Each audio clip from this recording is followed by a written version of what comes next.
वालेकुम नाज़रीन, एक नई वीडियो में खुशामदीद। आज की वीडियो में हम बनाएंगे आलू और ब्रेड का इस्तेमाल करते हुए मज़ेदार डोनट्स। इफ्तार के लिए एक बहुत ही बेहतरीन और मज़ेदार सी रेसिपी है। सो ट्राई कीजिएगा, अपना एक्सपीरियंस ज़रूर शेयर करें। तो इसको कैसे बनाएंगे, इसको बनाने के लिए सबसे पहले 2 खाने के चम्मच लेंगे जी कुकिंग ऑयल। 2 खाने के चम्मच कुकिंग ऑयल लेंगे, इससे ज़्यादा कुकिंग ऑयल का इस्तेमाल करने की ज़रूरत नहीं है।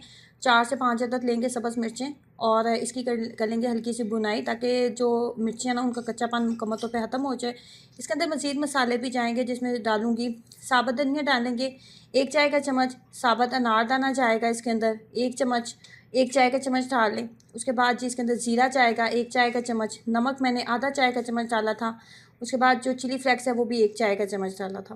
तमाम मसाले इसके अंदर डालूँगी और इसकी भी हल्की सी भुनाई कर लेते हैं मीडियम फ्लेम के ऊपर, ताकि इसके अंदर जितना भी मसालों का कच्चा पानी है ना वो मुकम्मल तौर पे ख़त्म हो जाए। बहुत ज़्यादा देर भुनाई नहीं करेंगे, फ्लेम को बहुत ज़्यादा हाई ना रखिएगा, वरना ये गले में लगना स्टार्ट हो जाएगी।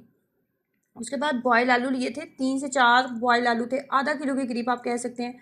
फुल बॉयल आलू थे और ग्रेटर की मदद से ग्रेट कर लिए थे। उसके बाद प्याज भी इसके अंदर डाल रही हूँ। फ्लेम को बंद कर देंगे, यहाँ पे आग को मैंने बंद कर दिया। अब अच्छे से हमने तमाम चीज़ों की मिक्सिंग कर लेनी है, ताकि तमाम मसाले जो हैं अच्छे से आलू के अंदर मिक्सअप हो जाएँ। यहाँ पे आप धनिया डाल सकते हैं, मज़ीद पुदीना अगर आप डालना चाहते हैं तो पुदीने का अगर आपको फ्लेवर अच्छा लगता है तो पुदीना भी आप इसके अंदर ऐड कर सकते हैं। मैंने इसके अंदर थोड़ा सा सिर्फ सब्ज़ धनिया ही मज़ीद ऐड किया था। अच्छे से मिक्सिंग करने के बाद इसको थोड़ा सा टाइम देते हैं, ताकि ये अच्छे से सेट हो जाए और थोड़ा ठंडा भी हो जाए। अब सेकंड स्टेप पे चलते हैं, तो हम लेंगे जी ब्रेड का स्लाइस। ब्रेड लेंगे और ब्रेड को इस तरीके से ना स्टील का ग्लास का इस्तेमाल करते हुए इसको इस तरीके से हमने कट कर लेना है। कट करने के बाद इसको डोनट की शेप हमने देनी है। जैसे कि वीडियो के स्टार्ट में मैंने आपको बताया कि ब्रेड और आलू के हम डोनट्स बनाएंगे, तो डोनट्स की शेप देने के लिए इसके दरमियान में भी हल्का सा कट लगाएंगे, सर्कल हम बनाएंगे। तो उसके लिए छोटा सा इस तरह के ढक्कन काफ़ी ज़्यादा घर में मौजूद होते हैं, तो इस ढक्कन का आप इस्तेमाल करते हुए इस तरीके से इसके दरमियान में भी हम होल कर लेंगे। उसके बाद जो आलू का मसाला हमने तैयार किया था उसके साथ हमने कर लेनी है जी फिलिंग। फिलिंग हमने इस तरीके से करनी है, जो मिड में हमने सुराख किया हुआ है ना, होल किया हुआ है, उसको फिल नहीं होने देना हमने। बस इस तरीके से हमने इसकी इस तरह फिलिंग कर लेनी है। और ब्रेड का दूसरा स्लाइस लेंगे, जिसको मैंने सेम शेप जो है वो मैंने दे ली थी।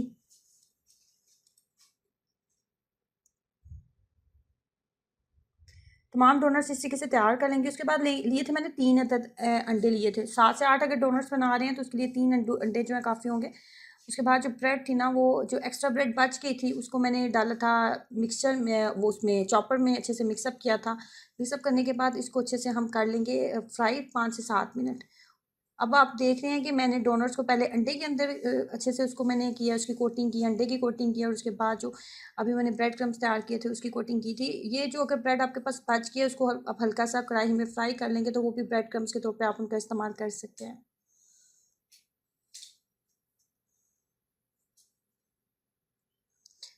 बहुत ज़्यादा हाई फ्लेम के ऊपर इसको ना बनाइएगा, क्योंकि ब्रेड क्रम्स और ब्रेड जो होती है ना बहुत ज़्यादा जल्दी गोल्डन हो जाती है और डार्क हो जाती है। बस मीडियम फ्लेम के ऊपर हमने इतना इनको फ्राई करना है कि इनके ऊपर एक लाइट सा गोल्डन कलर आ जाए। इसके ऊपर ब्रेड क्रम्स लगे हैं, इसके ऊपर अंडे की कोटिंग हुई है। तो अंडे की कोटिंग और ब्रेड क्रम्स की कोटिंग करने का मकसद ये होता है कि ब्रेड जो होती है नॉर्मली अगर आप इसको फ्राई करेंगे ना, वो बहुत ज़्यादा ऑयल को अपने अंदर जज़ब कर लेगी। तो अगर ब्रेड क्रम्स लगाएंगे, अंडे लगाएंगे, तो ये ऑयल को जज़ब नहीं करेगी। अब जब इसको खाएंगे, आप इसकी पहली बाइट लेंगे तो आपको किसी भी तरह का ऑयली ये फील नहीं होंगे। बहुत ज़्यादा क्रिस्पी और बहुत ज़्यादा टेस्टी बनने वाली रेसिपी है। ट्राई करें, अपना एक्सपीरियंस ज़रूर शेयर कीजिएगा। वीडियो को लाइक करना, चैनल को सब्सक्राइब करना मत भूलें। अल्लाह हाफ़िज़।